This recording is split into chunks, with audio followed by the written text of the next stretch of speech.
When you're self-aware, you don't have to prove anything to someone else's ego. Let me go ahead and play this clip. To prove I know who I am. I'm a very self-aware person. So when you're self-aware, even when you're dealing with someone's ego, you know when to allow it to live in its own space. The problem is when you engage that energy. If you engage the ego with your ego, then it's like now something has to happen. It could keep escalating to a level that can irreversible. But if you don't engage the ego, if you know how to manipulate or play around with the ego, or that's that weird in energy, itself to people. and you give light back to darkness, you Right. know, it's very difficult. People don't know how to take that, especially at a younger age. Now when they're a bit older, they can probably understand what you're doing. But if you're in a room and people are bringing all of that wild energy into a room and you just take a step back into the shadow and just let them do that, they will take offense to that. Like, why are you playing along? Why aren't you getting involved in this? Did you have experiences like that? Yeah, I'm sure. And a lot of times you can misinterpret that as arrogance. If someone doesn't engage you in the way that you believe they should, then people's like, he's arrogant. He's act like he's above everybody. Like, no, I just don't want to argue with you about stupid shit. You know what I'm saying? All right, let's go ahead and talk about it. When you're self-aware, you don't have to prove anything to someone else's ego. We're going to start with you first, Bruiser. What are your thoughts about that? You heard Jay-Z. Yeah, so if you're self-aware, you don't got to prove nothing to nobody. But it's fun. It's fun proving yourself and proving shit to anybody.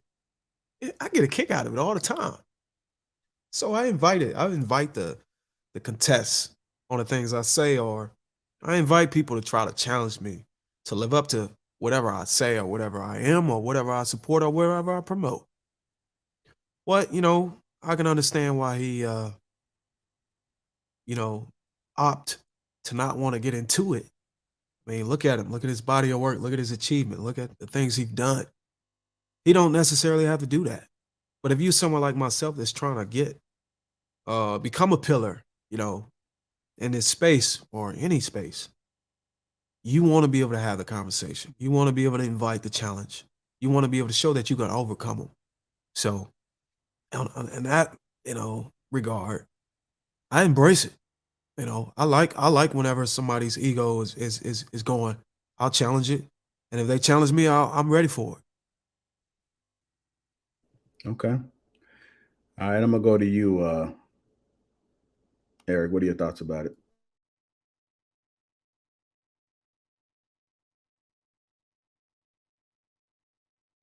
You're on mute, just so you know. There you go. Yeah, mute challenge.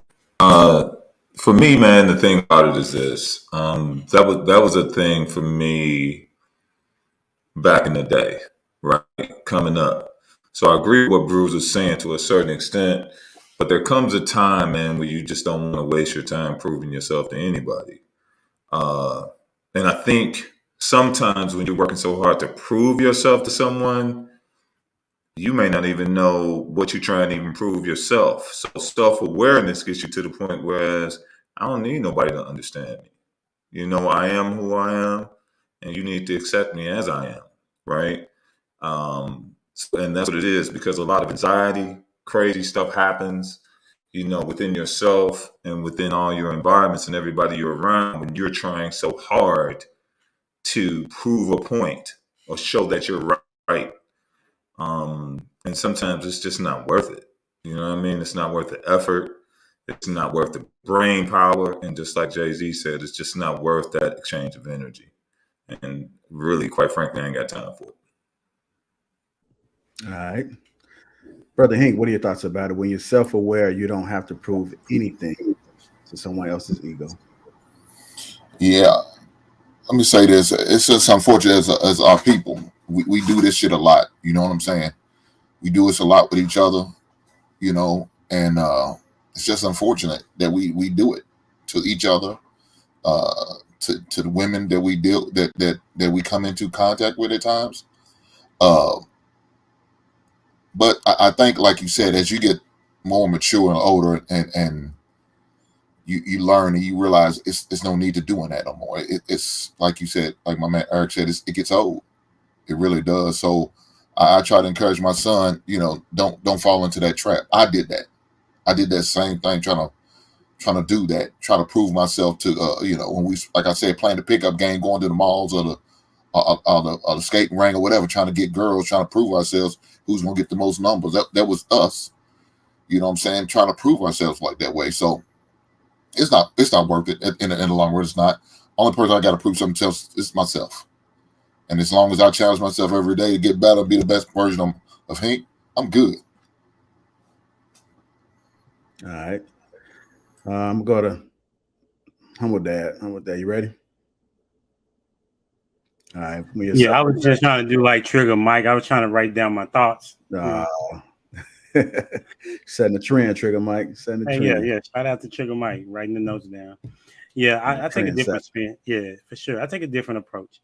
I understand what the gentleman is saying as it relates to, when you're self-aware, you don't have to prove yourself. But I disagree in the sense of, if you're in business, even though you're self-aware of who you are, you're definitely gonna have to prove that your body of work speaks for it. It can't just speak for itself necessarily. You have to basically present yourself and your body of work to those people. So, for example, if you are trying to be in real estate, right, and you want to get money from people, you're going to have to prove to them that you're worthy of the money that they're going to invest with you, and that they're going to get their money back. So even though you may be self-aware and very disciplined in nature and things that you do as an individual, you're going to have to prove yourself no matter how big your ego or small your ego is, right?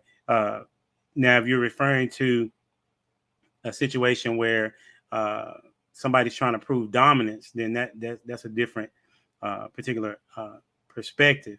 But I also would even challenge Jay-Z on the statement that he made to see if it's something that he learned after he recorded, after Ether was dropped, because I definitely remember the battle between him and Nas, and he definitely was trying to prove something with his ego.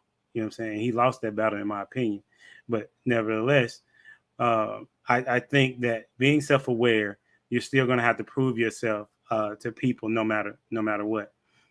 And so, but you should take that as an opportunity to sharpen your skill set. I'm with Bruiser. I think it's like when I have these conversations, I enjoy intellectual dialogue. I'm self-aware, but I also like to be able to educate people at the same time. And if they disagree with me, I like to be able to know why and be able to have that banter. But it doesn't take away from what I'm trying to do, because at the end of the day, I'm still having to prove myself to them in the end. All right. Sweeney, what are your thoughts about it? When you're self-aware, you don't have to prove anything to someone else's ego. I'm going to start off by saying this. This is going to be very interesting. Can you hear me now? Better? Well, yeah, I think this is going to be very interesting when we actually get to the main topic based off of everybody's responses. But I kind of agree with a little bit of what Bruiser said, a little bit of what Humble Dad said. I think it's fun to have, good conversations and be able to challenge people when they, sometimes it's fun to get in the mud. Somebody say something crazy, you just got to, and sometimes you just got to get out there and be like, hey, look, what you just said was crazy, bro. But also, I do believe in self-actualization, where when you truly know who you are, you truly know what path you walk on, it shouldn't matter to cater to someone else's ego. And I think that's kind of what he was alluding to, Humble Dad, is that it's the cater to somebody else's ego that's the problem. So you have to prove yourself to somebody else when they're trying to get rah-rah with you, or they trying to assert dominance over you. And you're like, man, bro, look, you can have it, bro. I ain't got to deal with that because I know who I am. You jumping, you getting rah-rah with me, or you know what I mean? But I'm cool. So I think that's what he was speaking to. I agree with you that when you're in a space where you need to show everybody you're competent in what you want to do and stuff like that, yes, you absolutely have to prove yourself. But I think just for the sake of feeding somebody's ego or challenging someone else's ego, no, I don't think you need to prove yourself to them at all. But sometimes it can be fun to challenge them.